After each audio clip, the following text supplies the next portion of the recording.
Hello, believers, non-believers, and everyone in between. You're listening to Paranormal Stories with Sapphire, a podcast collaboration between Grand Rapids Public Library and me, Sapphire Sandalo, from Stories with Sapphire, Something Scary, and Paranormal Caught On Camera. Every Saturday in October at 7:30 p.m., I will be sharing an original spooky story. Stick around until the end to learn how you can share your story for a chance to be featured on the last episode and win a $25 gift card. Now get cozy and open your minds because it's story time.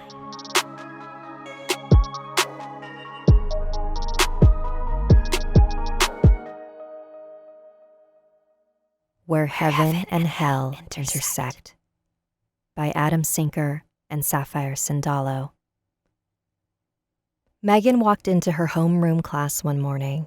Her black nails, Ouija planchette necklace, and horror pin-covered backpack set her apart from her other classmates in uniform. Her friends, Rachel and Tessa, were huddled next to each other with their backs turned. Megan grinned, slowly crept up behind them, and let out a deep, fake growl in their ears. They both jumped. I totally got you, Megan laughed, but Rachel and Tessa were not laughing along. God, what's with you today? Megan said, disappointed. They found something on Elliot's computer this morning. It's been all over the news, Tessa said. She pulled up the video on her phone. Elliot Rodriguez, a junior at St. Regent High, has been missing for the last 7 days, but this morning, authorities have made a discovery that might offer clues to his disappearance. The video showed a poorly designed website entitled Where Heaven and Hell Intersect. This was the last website Elliot visited before his disappearance. It lists a set of rules to follow. According to the website, if done correctly, you will be transported to either heaven or hell, depending on where you will end up. Oh my God, Megan said. Do you think that ritual actually works? Rachel shot her a disgusted look. Your obsession with all this dark stuff is going to get you in trouble one day, said Rachel. A guy is missing. You don't need to do the ritual. We already know you'd end up in hell, Tessa snorted, playfully punching Megan's arm. What if this was just a setup? Rachel continued. You know, like whoever took him made it look like this website is what got him. God, I just feel bad for his parents. Oh, right. Didn't his brother die recently too? Tessa mentioned. What if that's why he tried the ritual, to see his brother or something? Did they ever find out how it happened? Megan asked. Total freak accident, said Tessa. He had a heart condition that just randomly acted up. The bell rang, and it was time to head to class. Megan couldn't stop thinking about that website and about that ritual. After school, Megan came home and locked herself in her room. She pulled out her laptop and searched Where Heaven and Hell Intersect. News article after news article popped up, speculating the disappearance of Elliot. Megan scrolled page after page until finally she found the original website. The black background with neon green text made it look incredibly outdated and insincere. She began to read the rules. Number 1, go to an intersection in the street. It has to be 3 a.m. and you have to be completely alone. If any cars drive by, it will not work. Number 2, close your eyes and cover your face with your hands. Number 3, walk across the intersection, chanting this phrase. 10, 9, 8, 7, guide me on my way to heaven. 6, 5, 4, 3, unless the other realms for me. 2, 1, it has begun. Number 4, do not open your eyes until you've crossed to the other side of the street.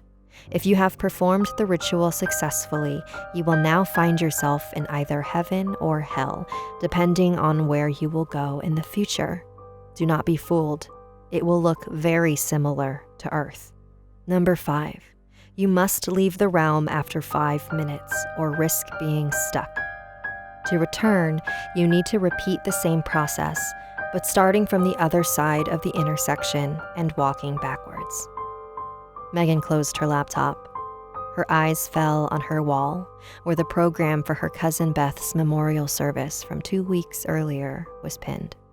She had been found dead in her room after an accidental medication interaction. It happened very suddenly, and Megan never got any closure. Megan pulled out her phone, set her alarm to 2:50 a.m., and laid on her bed.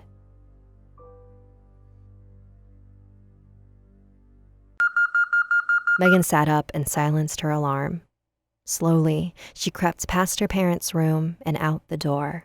She walked past her neighborhood park and a couple more houses down until she reached an intersection. She looked up and down the street to make sure there were no cars and no people. She set a timer on her phone for 4 minutes. When she felt it was safe, she covered her eyes and began to walk and chant.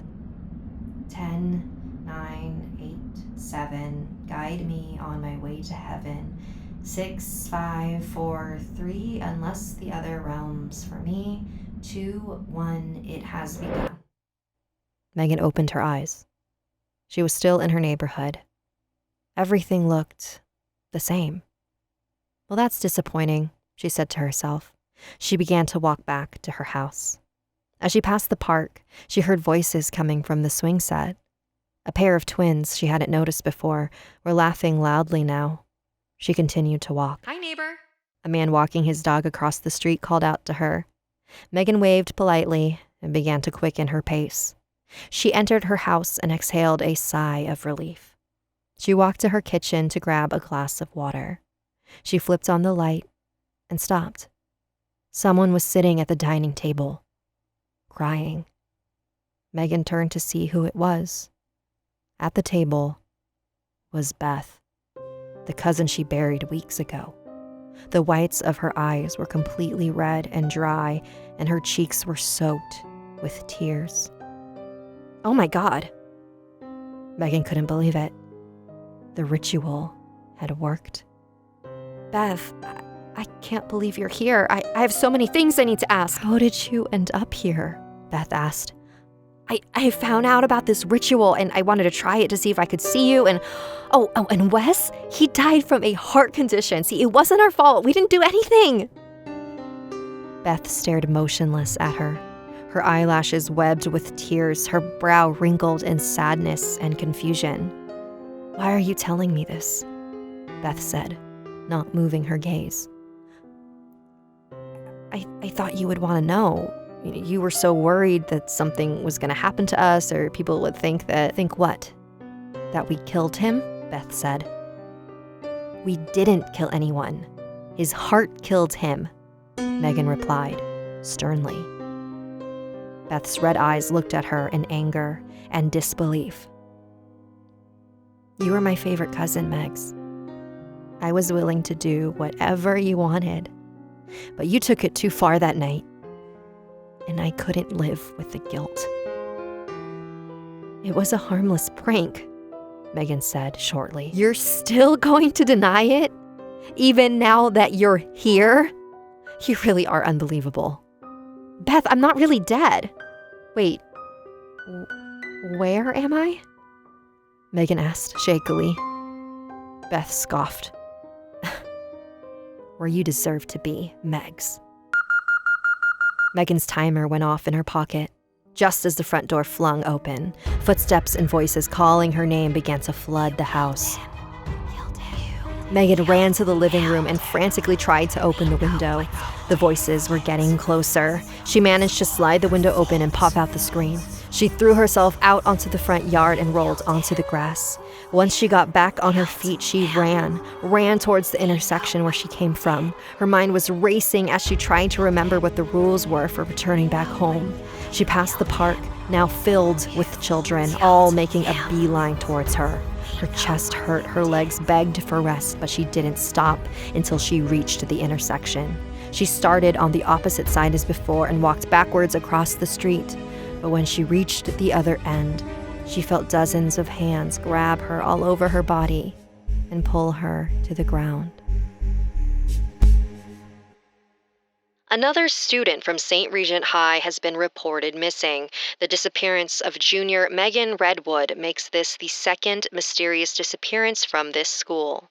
Authorities are looking into the situation, and if anyone has any information on Megan's whereabouts, please notify the police. Thank you for listening. To share your paranormal experience or scary story, visit grpl.org/paranormal-stories. Your story might be featured in the final episode, and you'll receive a $25 gift card. Visit the website for more details. Thank you to the Grand Rapids Public Library and librarians. Visit grpl.org to learn more about how this 21st century library inspires opportunity, connection, and innovation. If you enjoyed this story, you might also enjoy my podcast, Stories with Sapphire, available wherever you listen to your favorite shows. You can also follow me on Instagram and Twitter @AwkwardSapphire. Salamat and good night.